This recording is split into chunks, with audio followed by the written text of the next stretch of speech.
You clicked this because you think the woods are spooky. Wrong.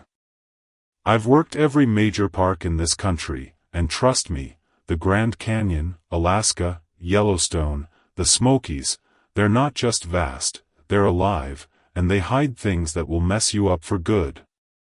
I'm talking about things that hunt in the deepest dark, things that the rangers actively cover up to protect the tourist dollar, the crawling horrors in Mammoth Cave, the backward walkers in the Appalachians, the things that freeze the breath right out of your lungs. You're about to hear 12 true, terrifying, untold stories from the rangers themselves, back to back, 1 hour of pure dread. This is not just horror, this is a damn warning. Grab your headphones, shut the door, and get ready, because over the next 49 minutes, you are going to learn what true nightmares are. This happened at Mount Rainier National Park, way up high in the late fall. Ranger Mark Jensen, a straight-up veteran with 2 decades of service, was doing a final solo patrol to check all the emergency beacons before the first heavy snowfall. It was a clear, sunny day, crisp but quiet. Mark had his patrol dog, a big German shepherd named Buster, with him. Buster was usually bomb-proof, nothing ever fazed him, a total professional. They were near the tree line, about 5 miles up. They were hiking near a small, frozen stream when Buster suddenly stopped, dead still. He whined, a sound Mark had never heard him make, and started looking frantically at the dense trees. Mark checked his surroundings, nothing but wind and pines. He tried to pull Buster forward, but the dog braced, shivering, and wouldn't move. Mark figured Buster saw a mountain goat or a small bear, a routine thing. He knelt down to calm the dog, and that's when he heard it, a faint, mechanical clicking sound coming from the base of a massive, ancient cedar tree. It sounded like something trying to turn a cheap clock gear. Mark let go of the dog. Buster immediately bolted, running full speed back down the trail toward the patrol truck. Mark was shocked. Buster had never abandoned him. Now alone, Mark felt the heavy silence press in. The clicking stopped. He heard a new sound, a faint, high-pitched wailing, like a woman crying, but the sound was too smooth, too perfect. It was coming from inside the cedar tree, which had no discernible opening. He cautiously approached the trunk, placing his hand on the thick bark. The moment he touched the tree, the sound became clearer, louder, and more distorted, not a woman crying, but a sound that was imitating crying, a horrifying, unnatural sound. He ripped his hand back, checked his radio. It was blinking rapidly, displaying a location ping, his location, but the coordinates were wrong. They showed him as being 200 feet below ground. He heard the clicking again, faster this time, and closer. Mark knew he had to get out of the sound's range, now. He turned to run, and that's when he saw a set of markings freshly scored into the bark of the cedar tree, a rough outline of a human face with an impossibly wide, grinning mouth. As he looked, the mouth seemed to stretch and deepen, and the horrific wailing sound intensified, coming directly from the tree's core. He didn't hesitate. He ran down the trail after his dog, his boots pounding the frozen ground. The sound didn't chase him, it just echoed and multiplied behind him, the wailing now mixed with the fast, frantic clicking sound. Mark ran until he reached his truck, finding Buster huddled under the front tire, shivering. He drove straight to the nearest station and filed a report about a malfunctioning beacon and aggressive wildlife that scared the dog. He conveniently left out the talking tree and the fake coordinates. Later that day, he went back with a small team to retrieve his gear. They found everything. But when they examined the cedar tree, they found no scratches. The bark was smooth. However, a small, circular, wooden children's whistle, clearly store-bought, was found buried deep in the soil at the base of the trunk. Mark quit 2 months later, just totally done. He couldn't stand the sight of trees. He told me that sometimes, when his smoke detector battery starts to die, making that tiny, rhythmic chirp sound, he hears the faint, high-pitched wail right after. He knows that whatever was in that cedar tree didn't need a mouth, it just needed to learn the sounds of the people around it. He now works in a cement warehouse. The continuous, loud noise of machines is the only thing that makes him feel safe. Before we dive back into the deep woods, if that first story already sent a chill down your spine, do me a huge favor and hit that like button. And while you're at it, subscribe to Horror Spot. You don't want to miss the secrets the Rangers are keeping, trust me. This story comes from Ranger Sarah Jenkins, working alone in the remote high desert canyons of Big Bend National Park, Texas. It was the absolute dead of summer, scorching hot, and bone dry. Sarah was a wildlife biology specialist. She was out tagging and tracking the migratory black bear population. Her patrol involved a long, lonely trek up into a series of caves and rocky dens. This particular day, she was checking a known den site, a shallow cave under a massive sandstone overhang. She figured it was just an empty cave, nothing much. She approached the den, scanning the entrance. She saw something unusual, a small, smooth stack of 7 perfect river stones piled neatly just outside the cave entrance. River stones don't belong in the desert, they had to have been carried up from the valley floor, which was miles away. Sarah immediately stopped. She knew bears don't stack rocks, neither do hikers, not that perfectly. It felt like a marker. She radioed in her location, just a routine check-in, keeping her voice casual. Her dispatcher confirmed the ping and signed off. She took 2 steps closer to the den. That's when she heard a low, resonant sound coming from inside the cave. It wasn't a growl, it was a deep, vibrating hum. It sounded less like an animal and more like a massive, empty shell being struck. She pointed her powerful tactical flashlight into the gloom. The hum stopped. She saw the interior of the cave was totally cleared out, no bedding, no scat, nothing. Except for one thing, a second stack of stones, this time 11 of them, sitting right in the deepest, darkest corner of the den. And as she watched, she swore she saw the top stone shiver. The humming sound returned, now louder, and she felt the vibration in her chest. Her radio on her hip suddenly started clicking rapidly, like Morse code, but the clicks weren't uniform, they were rhythmic, slow, demanding. She was being pinged. Sarah backed up slowly, keeping her eyes fixed on the den. The humming intensified, and the air around the cave entrance grew impossibly cold, even in the 110-degree desert heat. She knew the demand of the radio clicks, they matched the rhythm of the humming. It felt like whatever was inside the cave was demanding more stones. As she retreated, she saw a third stack begin to form, this time outside the den. One by one, small desert stones, no bigger than golf balls, were slowly being pushed up from the sand and stacking themselves into a tiny pyramid. She didn't wait to see how many stones it wanted. She turned and ran flat out down the canyon path, scrambling over the boulders. She didn't hear a chase, she only heard the deep, sickening humming sound fade slowly behind her, like the cave itself was sighing in disappointment. Sarah hiked 12 miles back to her truck, utterly exhausted and totes freaked out. She filed a report citing an extreme seismic anomaly in the area, which they dismissed. She never told anyone about the stacking stones or the humming.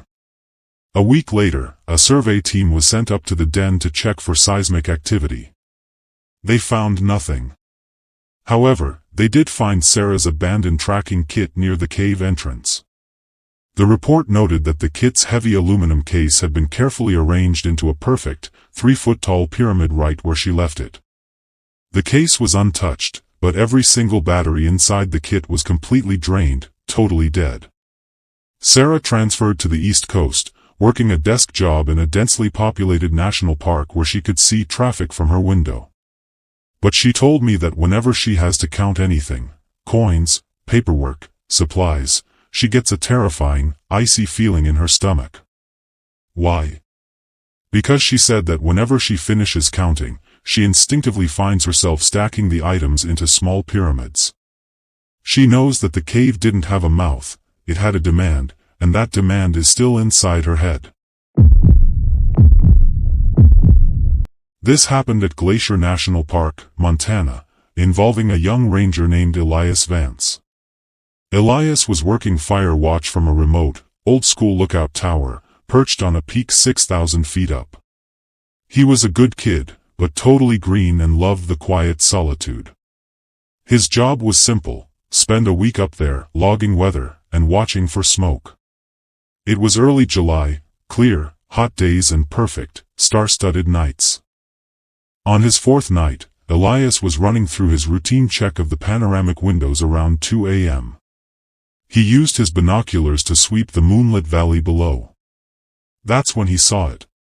Not an animal, not a light, but a pattern of movement. Down near the valley floor, where the tree line began, a series of trees seemed to be bending and swaying violently, one after the other, without wind. It was too fast, too rhythmic, like something large was tearing its way through the dense pines.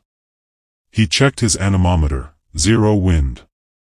He told himself it was just a deer herd spooking, no big deal. He went back to his logbook, but 10 minutes later, he heard a sound, not outside, but inside the tower structure. A faint, low scratching noise coming from the wood paneling, right behind the internal staircase. He grabbed his sidearm, totally freaked out, and checked the staircase. Nothing. He returned to the window, sweeping the valley again. The movement in the tree line was still there, but now it was closer. Much closer. And faster. The trees were thrashing, snapping, creating a distinct, expanding circle of destruction that was heading straight for the lookout tower. He realized with a terrifying jolt that whatever was down there, it knew exactly where he was. He slammed his hand down on the radio transmission button, shouting, "Fire watch to Central. I have a major situation. Request immediate extraction." The radio stayed silent, but his receiver made a high-pitched whistle that burned his ear. Then, a slow, deep breath came through the static. The rhythmic thrashing stopped abruptly, maybe only 200 feet from the tower base. Elias ripped off his headset. He scrambled to grab his emergency supplies. He looked out the window one last time, desperate to see what he was dealing with. He didn't see a bear, or a cat, or anything that belonged to this world. He saw the trees directly below the tower, all perfectly still. But he noticed that the entire space between the trees, the deep shadow of the forest floor, was moving. Slowly, silently, the massive shadow began to rise upward like thick, black liquid, climbing the sheer tower legs. He couldn't see a shape or an outline, it was just a climbing, living absence of light. He jammed his escape rope through the window frame and rappelled down the opposite side, dropping 100 feet in seconds. Elias landed hard and ran until dawn, never looking back at the tower. He made it to the main station, completely broken, and told them the entire truth. They logged his incident as severe hallucination due to isolation and lack of sleep. They brought him back to the tower to retrieve his items. Everything was exactly as he left it. Except for the massive, double-paned glass window of the lookout tower, it was intact, not cracked, but in the exact center of the pane, there was a perfect, shallow, circular depression, almost like something huge had pressed its eye against the glass from the outside, applying immense pressure without breaking it. They wrote it off as a manufacturing defect. Elias now works security for a huge corporate building in Seattle. He avoids all windows. He refuses to even go on elevators with glass sides. But the worst part? Whenever he looks up at the ceiling of the office building, he feels the same cold dread. He knows that whatever was climbing that tower didn't need legs. And sometimes, when the fluorescent lights flicker above him, he swears he sees a faint, distorted, circular shadow expanding on the ceiling, silently observing him from the view above. He knows that thing didn't stay on the mountain, it just needed a new height to watch from. This story is from Ranger Seth Cole, patrolling the remote, frigid backcountry of Denali National Park in the dead of winter. It was the start of the dark season, only a few hours of twilight each day. Seth was a certified expert, total pro. His job was setting up emergency supply caches along a rarely used, 100-mile loop trail. Total isolation, miles from anyone. Seth was crossing a massive, flat stretch of frozen tundra when he saw something impossible, a set of naked human footprints in the fresh, light snow. Not boot prints, but bare feet. He immediately stopped his snowmobile.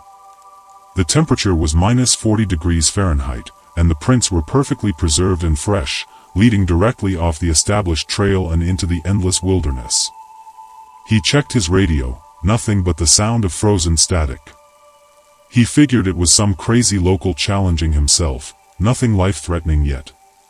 He followed the prints for a mile, and the prints never once deviated or suggested distress. They were a smooth, long stride.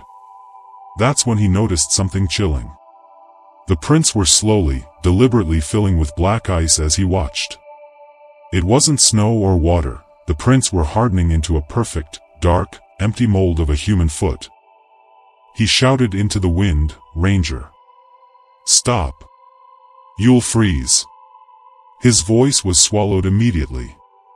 Then, from the direction the prints were heading, he heard a sound, not a cry, but a single, rhythmic shaking noise, like a human hand shaking a handful of dried beans. The prints were right next to him now, and he noticed that a small, perfect circle of black charcoal dust had been sprinkled around the edges of the last print. He checked his radio again. The static was gone, replaced by a deep, hollow voice saying, "Go back, Seth."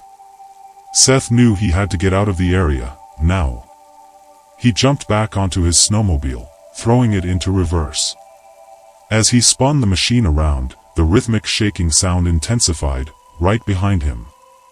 He risked a look back. He saw nothing, but the entire field of human prints was now glowing faintly with a cold, pale light. And the shaking noise was so fast and loud it sounded like 1,000 people shivering in unison. He drove full speed back down the trail, ignoring his own frostbite. The light from the prints didn't chase him, it just sat there, pulsing, an awful lighthouse in the eternal dark. Seth made it back to the outpost, half frozen and completely rattled. He filed a report about a possible deranged hiker and abandoned his snowmobile. They searched the area later that week with a drone. They found nothing, no tracks, no light. But they did find Seth's snowmobile. The GPS was totally dead, but the snow around the machine was packed hard, and a small, perfectly preserved circle of black ice was found right where the driver's seat had been. Seth transferred to a national park in Hawaii, can't get far enough from the cold. He refuses to wear gloves, even in mild weather. Why? Because he told me that sometimes, when he shakes a container of salt or sugar, he hears that faint, rhythmic shaking sound in the back of his mind. And whenever he looks at his own footprint in the sand, he feels a brief, sickening dread, knowing that the Alaskan cold didn't just create tracks, it created a perfect, frozen mold of human despair. Hold up. Alaskan horror is next level, right? If this story already gave you the deep shivers, smash that like button and subscribe to Horror Spot. We specialize in the terror of the truly wild. And tell me this in the comments, what's the scariest sound you've ever heard in the quiet dark? Get involved. This happened in Wrangell St. Elias National Park, involving Ranger Maya Flores. Maya was a climbing expert. Her job was mapping glacial ice fields and checking weather stations on high, remote peaks. She was on a solo, week-long traverse across a massive ice wall, tough as steel. The sky was clear, and the vertical view was stunning. She was anchored to the ice wall, 2,000 feet up, when she heard a sound, a short, sharp click sound coming from the wall itself, right next to her ear. She checked her anchor, secure. She checked her gear, all safe. She realized the sound was coming from inside the ice itself. She figured it was just the glacier shifting, normal creaking. She continued climbing, but the clicking followed her, becoming faster, louder, and more rhythmic. Click, click, click. It sounded like a massive, organic jaw slowly chewing something. Then, she saw something horrifying. About 50 feet above her, a thin, perfect, deep red line of liquid was running down the blue ice, getting longer by the second. It wasn't blood, it was too bright, too shiny. She looked closer, and the rhythmic clicking stopped. She heard a faint, high-pitched scream coming from inside the ice right next to her, muffled and terrified. She tried to radio back, but her mic was dead. She looked at the red line again. It wasn't liquid. It was a single, long, thin strip of red synthetic fabric being slowly pulled into a fissure in the ice wall, and the clicking was the sound of the ice closing over it. Maya frantically yanked her axe free and swung it at the ice wall, aiming for the fissure. The high-pitched screaming intensified, now painfully loud, right in her face. As she swung, she saw the thin red fabric line quickly jerk upward, vanishing completely into the ice.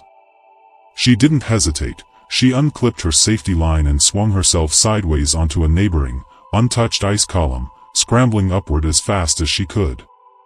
As she climbed, she risked a look back at the original ice wall. A massive section of the blue ice was now pulsing faintly, and the high-pitched, terrifying scream was being replaced by the sickening, slow chewing sound of the clicking ice.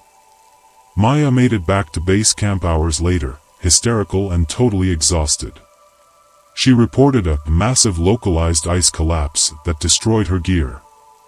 They sent a specialized team to investigate the next day. They found no collapse, no fissure, and no fabric.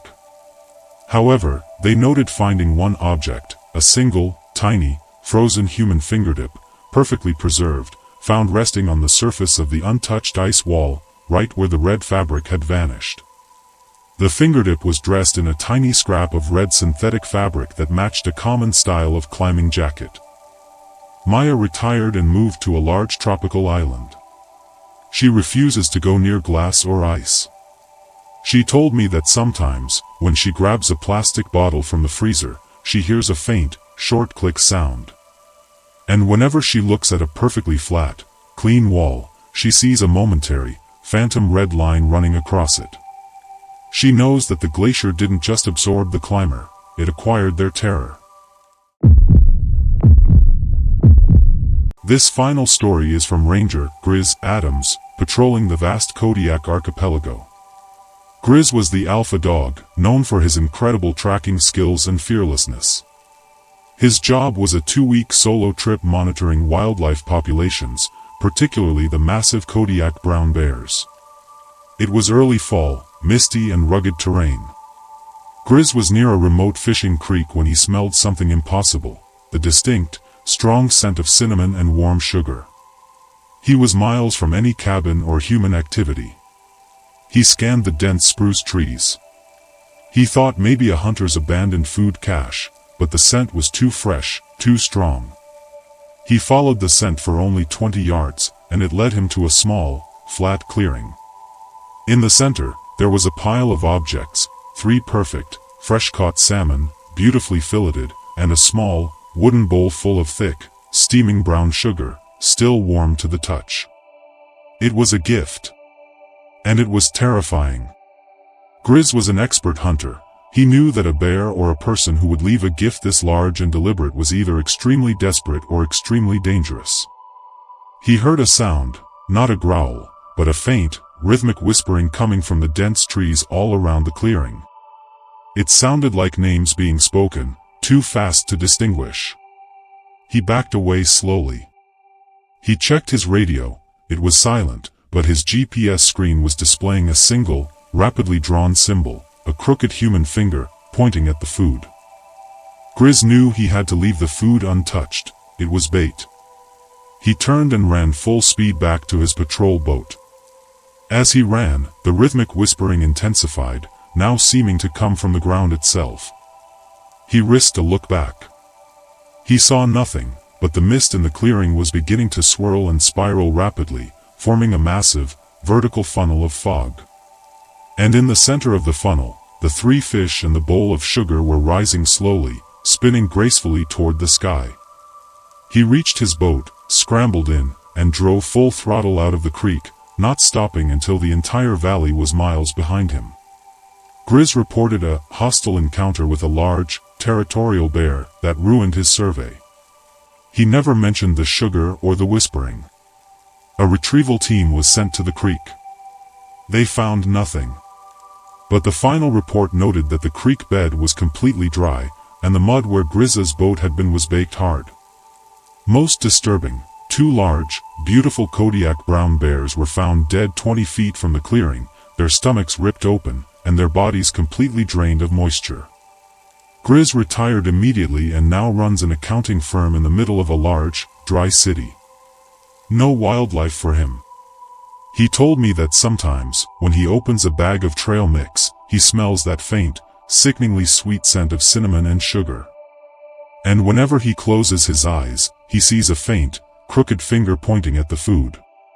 He knows that thing in the Alaskan wild didn't just hunt, it offered a prize, and that prize was his life. That's the horror of Alaska, the terror of the truly infinite, truly cold dark. This story is from Ranger Maria Chavez, patrolling the extremely hot, remote North Rim. It was mid-July, scorching hot, and bone dry. Maria was a seasoned desert specialist, didn't spook easy. Her job was checking an emergency cache deep on a treacherous, rarely used trail called the Devil's Backbone. She was 6 hours into her descent, totally alone. She paused for water in the midday sun. The only sound was the distant rush of the Colorado River, thousands of feet below. As she capped her bottle, she heard a faint, high-pitched whistling sound coming from directly above her, carried on the thermal updraft. It sounded like someone whistling a happy, fast tune. She frowned.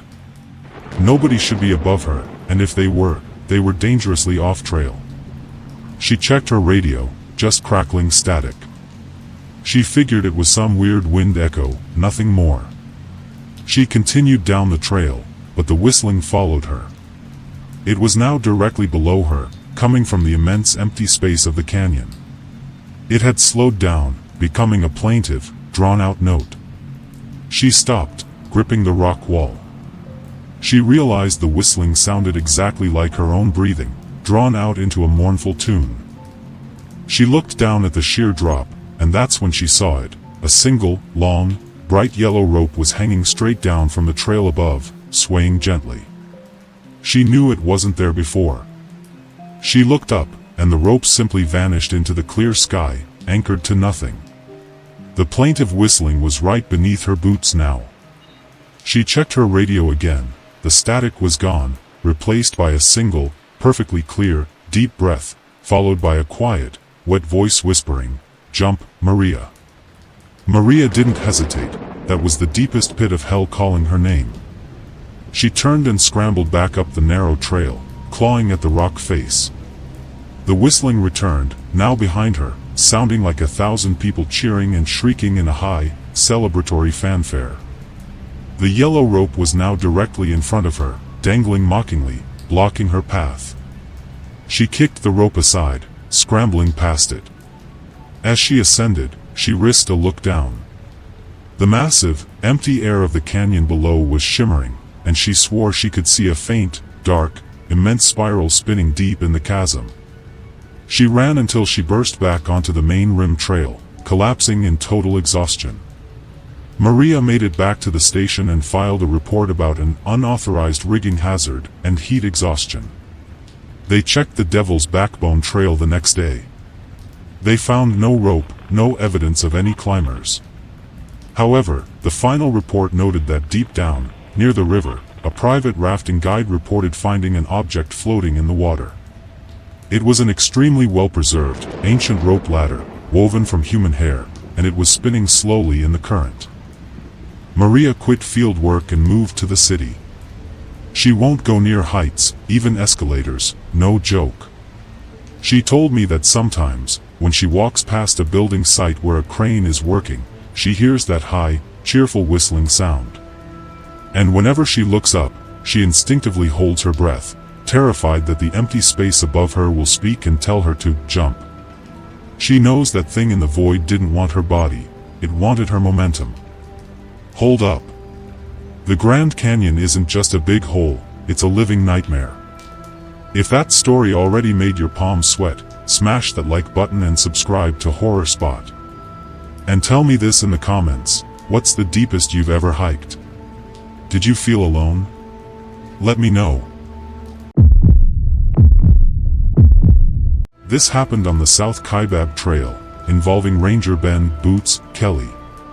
Ben was a mule specialist. His job was handling supply trains down to Phantom Ranch. It was a late afternoon patrol, already intensely hot. Ben was trailing his last mule, just making sure the trail was secure. The canyon walls were radiating heat, a straight-up oven. Ben stopped to check a mule's pack and heard a faint, persistent sound, the sound of a single, slow drop of water hitting rock. Drip, drip, drip. Ben was puzzled. The canyon was bone dry, there hadn't been rain in months. He scanned the cliff face above, nothing. He checked his temperature gauge, it was reading 130 degrees Fahrenheit, way higher than normal. He checked his radio, it was too hot to touch, almost melting the plastic casing. He figured the gauge was broken, the heat was getting to him, just desert stuff. He continued walking, but the drip, drip, drip followed him, now sounding closer, almost right next to his ear. The temperature gauge on his pack was flashing, danger. He looked down and saw the dust on the trail was starting to bubble in front of him. It was so hot the ground was cooking. He swiped his hand across his face, and his sweat was gone instantly.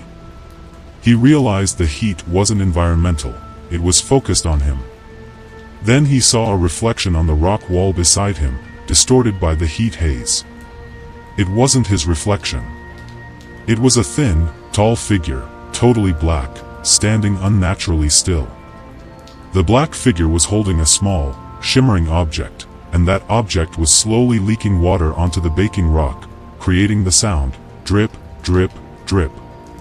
Ben grabbed his shotgun, but the figure vanished in the heat haze. The temperature was unbearable, his clothes felt like they were on fire. The dust around his boots began to smoke. He knew he was being targeted. He turned and scrambled up the trail, pushing the mule hard. As he climbed, he heard a new sound, a rhythmic, slow hissing coming from the rock walls, right next to his face. The air felt suffocating, and the canyon walls seemed to be closing in on him. He ran until he reached the first shade cave, throwing himself inside. The drip, drip, drip followed him, stopping exactly at the mouth of the cave. Ben waited in the cave for an hour until the sun dropped. He made it back to the rim and reported a freak thermal event and hallucination. They sent a heat drone down the next day. It found nothing unusual, but the final log noted that near where Ben stopped, a small, smooth boulder was found with a perfectly circular, damp indent pressed into its face, surrounded by boiling dust. The inside of the indent was cold. Ben retired and now works in an air-conditioned office in Arizona. He refuses to go outside in the sun. He keeps the thermostat in his apartment set to 65 degrees Fahrenheit year-round. He told me that sometimes, when he showers, he hears a faint, slow hissing sound from the drain. And whenever he holds an ice cube, he swears he can feel a slight, opposing pressure, trying to suck the cold right out of his hand. He knows the canyon's heat didn't burn him, it was starved for his moisture. This final story is from Ranger Liam Scott, patrolling the incredibly isolated West Rim, near the Havasupai Reservation. Liam's job was monitoring ancient cave systems for unauthorized entry. He was hiking near the edge of a massive, dark-side canyon, totally desolate. It was night, the sky was a black void full of stars. He was setting up his camp when he heard a sound coming from the side canyon below him, a quick, rhythmic tapping, like someone using a small hammer on stone. Tap tap, tap tap, tap tap. Liam frowned. He knew the Havasupai people sometimes worked the canyons, but nobody worked this deep at night. He figured it was just loose rock settling, a common canyon noise. He went back to his fire. The tapping continued, but now it was slower, heavier, and it had a deliberate, patterned rhythm. It sounded like it was communicating something. He grabbed his binoculars and looked down into the dark abyss of the side canyon. He couldn't see the bottom. Then he saw a small, flickering light far, far below. It wasn't a flashlight, it was waving, like a signal. As he watched, the light grew larger, faster, and began to ascend the sheer canyon wall towards him. The rhythmic tapping was now frantic, desperate, and right at the edge of the canyon rim. He hit his panic button. The radio screamed with static, and a loud, sharp clack sound came from the base of the canyon. Liam ripped the battery out of his radio. He looked at the edge of the rim, and the frantic tapping had stopped. The light was now only 30 feet below him, bobbing and weaving. It wasn't a signal light, it was a pale, circular object, attached to nothing, and it was ascending with unnerving speed. He realized the tapping was the sound of its ascension, like massive claws scraping the rock face. He turned and sprinted away from the rim, not looking back. He ran until he collapsed, his mind screaming, "Don't look at the darkness." Liam was found by a supply team hours later, totally catatonic. He was taken off duty. They investigated the canyon rim and found nothing. However, the final report noted that the rock face near where he stopped was covered in thousands of tiny, perfectly symmetrical scratch marks, too small for any known desert animal. And right at the rim edge, a large boulder was found with a single, deep, clean circular indentation, as if something massive and hollow had tapped the rock with a smooth end. Liam left the service and became a night auditor at a hotel. He refuses to look at the night sky. He told me that sometimes, when the elevator in the hotel dings, he hears a quick, faint tap-tap from the shaft. And whenever he looks down at the floor, he swears he sees a brief reflection of a pale, circular light ascending the polished surface. He knows the Grand Canyon isn't just a pit, it's a doorway, and the things that climbed out are still here. That's the nightmare hiding beneath the tourist photos of the Grand Canyon. The heat, the height, and the darkness, they are all trying to pull you in. This story is from Ranger Liam "Lone" Scott, patrolling the deepest section of the park near the Tennessee side, known for its dense spruce fir forests and permanent fog. Liam was on a 3-day solo survey, checking for illegal trapping operations. The air was thick, cold, and utterly silent. He was miles from the nearest road, totally off the grid. He was setting up his trail camera when he heard a sound, a quick, distinct whistle coming from the ridge line above him. It wasn't loud, but it was too perfect and too human to be a bird. He stopped working. Whistling is a known signal for illegal operations. He quickly radioed the signal to base. The response was just crackling static. He figured it was just a random hiker, maybe lost, no immediate danger. He continued his survey, but the whistling returned, this time much closer, and now it was answering his own radio static. It was mimicking the exact frequency of the static in a series of sharp, painful clicks and whistles. Liam froze. That was some creepy stuff. He grabbed his thermal camera. Scanning the dense trees, he saw nothing but cold rock and wood. Then he noticed the mist itself. It was swirling, and right in the center of the clearing, the mist was parting to reveal a single object, a massive, freshly carved wooden hand, sitting upright on a stump, palm up. The whistling stopped, replaced by a deep, wet, hollow voice coming from the hand itself. "Come here, Liam. I hear you." Liam hit the gas on his ATV, throwing it into reverse. The wooden hand didn't move, but the voice screamed his name again, and the thick, white mist around him began to condense instantly into hundreds of sharp, icy pellets, stinging his face like needles. He drove backward, desperate to get out of the mist center. He risked a look back. The entire clearing was now covered in an impenetrable, swirling vortex of fog. And rising slowly from the stump, in the center of the vortex, was the dark, silhouetted shape of something immense and vertical, swaying in the fog, letting out a long, loud, desperate call that sounded exactly like his own voice screaming for help. Liam drove blind for an hour until he found a service road. He reported an unauthorized forest fire that destroyed his equipment. They searched the area with a drone. They found nothing. But the final report noted that every spruce and fir tree in the large circular clearing had a single, shallow, vertical gouge running up its trunk, as if something tall had scraped its way out of the ground. Liam retired and now works as a security guard in a brightly lit mall. He refuses to go outside when it's foggy, period. He told me that sometimes, when he walks past a department store with a loud intercom, he hears a faint, short, rhythmic whistle cutting through the noise. And whenever he answers the phone, he instinctively waits a second, terrified that the hollow voice of the mountain will answer, "I hear you, Liam." He knows the mountain didn't need to see him, it just needed his frequency. Hold up, that fog is heavy. If the quiet woods just got terrifying for you, do me a solid, slam that like button. And while you're at it, subscribe to Horror Spot. We are the only place telling the stories the government tries to hide. And tell me this in the comments, if you were trapped in the Smoky Mountains, what one piece of gear would you trust the most? Let me know. This happened near the abandoned historical sites of the park, involving Ranger Sarah History Jenkins.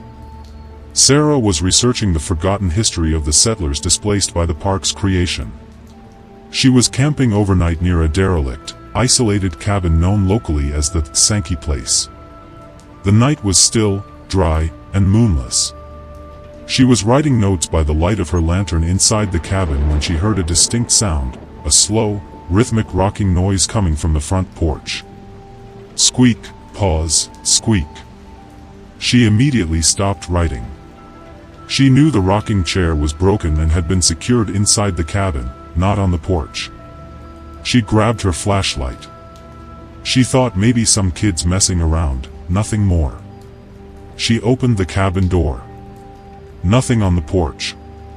The rhythmic rocking sound was now coming from inside the cabin itself, right behind her. She spun around. The secured rocking chair was now rocking slowly, perfectly balanced on its broken legs. The rocking stopped instantly. A thin, frail, ancient voice whispered right beside her ear, "You found my chair, darlin'." The air in the cabin became instantly cold, thick with the smell of dust and old wood. She tried to radio bass, the radio was on, but the speaker was letting out a faint, dry, choking sound. She looked at the rocking chair, and she saw a faint, dark shadow sitting in the seat, a shadow that didn't match the angle of her lantern light. The voice returned, frail and desperate, "Don't leave, Sarah. I'm still here." Sarah lunged for the back window, smashing the glass with her elbow. She threw herself outside, scrambling away from the cabin. As she ran, she heard a horrifying, high-pitched wail coming from the cabin, and the front door slammed open with a massive, terrifying thud. The wail was replaced by the frantic sound of the rocking chair rocking violently, faster and faster. She ran until she was miles away, across the creek bed, plunging into the dense forest. She risked a look back. The entire cabin was still in darkness, but a faint, bright yellow light was now emanating from all the windows, pulsing with the sound of the manic rocking. Sarah made it back to the main station the next day, cut up and hysterical. She reported a fire hazard and illegal entry into the historical cabin. They investigated the cabin. It was untouched, except for the back window, which was cleanly broken. The report noted finding one object, Sarah's lantern, which she swore she left on the desk. It was found hanging from the ceiling inside the cabin, but the oil was gone, and the glass was shattered on the inside. Sarah quit the Rangers and now works as a history professor in a crowded city. She won't own any antiques, especially chairs, never again. She told me that sometimes, when she's trying to sleep, she hears a faint, slow squeak coming from the corner of her room. And whenever she leaves a room, she instinctively closes the door, terrified that the frail, ancient voice will whisper, "Don't leave, darlin'." She knows the cabin didn't just hold the ghost was waiting for a new visitor. This final story is from Ranger Grizz Adams, patrolling the remote, heavily forested areas near the Tennessee border. Grizz was tracking a large, aggressive black bear that had been spooked. He was deep in a valley where the air was always damp and earthy. Grizz was a straight shooter, no nonsense. Grizz was following the bear tracks when he smelled an overpowering scent: cinnamon, burnt sugar, and decay. It was thick, sickeningly sweet, and unnatural. He stopped his patrol. He scanned the dense undergrowth. He thought maybe a moonshiner's abandoned still or a discarded campsite, but the decay scent was too strong. He followed the terrible smell for 50 yards, and it led him to a clearing. In the center, he found a patch of moss and dead leaves arranged in a perfect circle. Resting in the center was a pile of small, perfectly preserved animal bones, bleached white, and sitting next to them was a small, crudely woven basket full of fresh, ripe apples, impossible in this climate. He heard a sound, not a snarl, but a faint, low humming coming from the trees all around the clearing. The humming was high-pitched, almost musical. He backed away slowly. He checked his radio. It was letting out a high-pitched screech, and his GPS was blinking rapidly, displaying a single, crude image, a circle with a wide, smiling mouth. Grizz knew he was in trouble. Something was playing with him. He turned and ran back toward the nearest trail. As he ran, the sickeningly sweet scent intensified, and the humming changed instantly into a furious, high-pitched buzzing coming from right behind his head. He risked a look back. The basket of apples in the clearing was now shaking violently, and the buzzing was so intense it felt like his skull was vibrating. He didn't wait. He ran until he reached the high ridge, crashing through the brush. He glanced back one last time. The entire valley below was suddenly flooded with a sickly, luminous green light, pulsing with the sound of the high-pitched buzzing. Grizz made it back to his truck and drove straight out of the park. He reported extreme disorientation and abandoned his gear. A recovery team went back. They found his gear, untouched. The apples and the bones were gone. But the final report noted that every single branch on every spruce tree in the clearing had a small, neat, shallow bite mark running along its side, too small for any known forest creature. Grizz retired immediately and now works as a locksmith in a dense urban area. He refuses to eat fruit, especially apples. He told me that sometimes, when he opens a jar of sweets, he smells that faint, sickeningly sweet scent of decay. And whenever he hears the sound of a large swarm of insects, he swears he sees a brief flash of luminous green in the corner of his eye. He knows that the thing in the clearing didn't hunt for food, it was gathering ingredients. That's the horror of the Smoky Mountains, the quietest, most unsettling terror in the country. The deep forest remembers everything. If these horrifying, untold ranger stories kept you up all night, then please do us a huge favor, hit that like button. And make sure you subscribe to Horror Spot to keep these dark tales coming. For more secrets the Rangers try to hide, check out my 2 most recent videos. They are linked right now on your screen and in the description.